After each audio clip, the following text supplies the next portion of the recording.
who's responsible for this? Believe it or not, first of all, I want to know the shooting coach that was trying to work with them, who the Sixers allowed to. Wasn't Coach Mackey, I'll tell you that much. Somebody is accountable for this. I mean, Markelle Fultz. Let me tell you something right now. When we talk about who's to blame, I'm going to tell you who's to blame for us not locking in and zeroing even more in on him because of how ridiculous this situation is. LaVar Ball. Yes. LaVar Ball is responsible. You're and I'm going to tell you, right. I'm going to tell you what. Let me tell you something right now. Let me tell you something right now. LaVar Ball is responsible for the pass that Markelle Fultz has had, for the lack of attention the Sixers organization, Markelle Fultz himself, or whatever damn shooting coach has been working with them. LaVar Ball is responsible for the lack of pub this situation, this disastrous situation, has not seen. Because let me tell y'all something.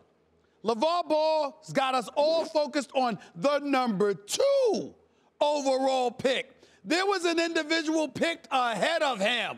His name is Markelle Fultz. And this dude looks like a straight disaster. Now, I'm not rooting against him. I'm rooting for him. I hope that somehow, some way, he fixes his shot or whatever. He only played in a few games, 4 games to be exact, at the beginning of the season. But if it were not for LaVar Ball and all the attention that he's brought to his son, we would be debating whether or not Markelle Fultz is the biggest first overall pick in NBA history. Anthony Bennett. Look, listen. You can say Anthony Bennett. I mean, listen, at least Anthony Bennett showed up for a few games before we found out he didn't have it. I mean, Markelle Fultz is where the hell is he? All the Sixers picks are hurt. Oh, my Lord. Markelle Fultz's shot is so broken. He makes Lonzo Ball look like Steph Curry. That's right. It's unbelievable. That's absolutely true. However, the answer to whose fault is this is Brian Colangelo, who makes Sam Hinkie look like Albert Einstein. I mean, Colangelo has had one single major decision to make since he took over the team, and it looks like he blew it.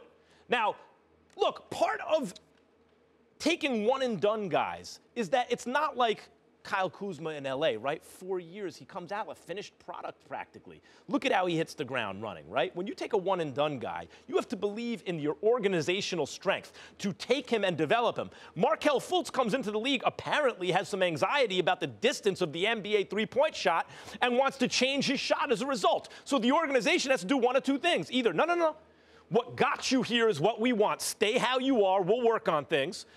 Or it's, okay, this is how we're going to rebuild your shot. But for a guy's shot to be a one-and-done, first overall pick, shot to be that broken is on the organization who drafted him, and it's ultimately on the decision-maker, Sam Hinkie, for all the criticism he's received, even on this show by you, Stephen A. Smith, because the way he rebuilt, they were no good while he did it. The process. Stockpiled talent, stockpiled it. And when it looked like he missed maybe on Embiid, which wasn't a miss, it was because of injury, not because the guy couldn't play. Colangelo's had one major decision to make so far, and it looks like he blew it. It's on Joel Embiid in a boot. Ben Simmons with a brace on, sitting on the bench, looked like they could play better than Markelle Fultz practicing. I mean, I can't believe what I'm saying. I can't believe what I'm seeing. This is some ugly stuff here. I got to keep my eyes, because you know my Philly roots. I got to lock in on this story right here. I cannot believe how bad Markelle Fultz is looking. He deserves national attention. I'm not talking about for him. Somebody has done something to this kid. I don't know what they've done to him, but it requires an investigation. We need to find out what the hell somebody has done with Markelle Fultz. I've investigated. I've investigated. Based on the available evidence, it is the weakness of the organization, specifically Brian Colangelo. It is his weakness. He identified the wrong guy or identified the right guy and either let his own anxiety about his shot take him off track or failed to develop Max, I feel you on that. All I'm trying to say to you is that I could see what you're saying if the dude was just shooting bricks or what have you, and he was playing, and it was the same. Max, his shot has completely changed.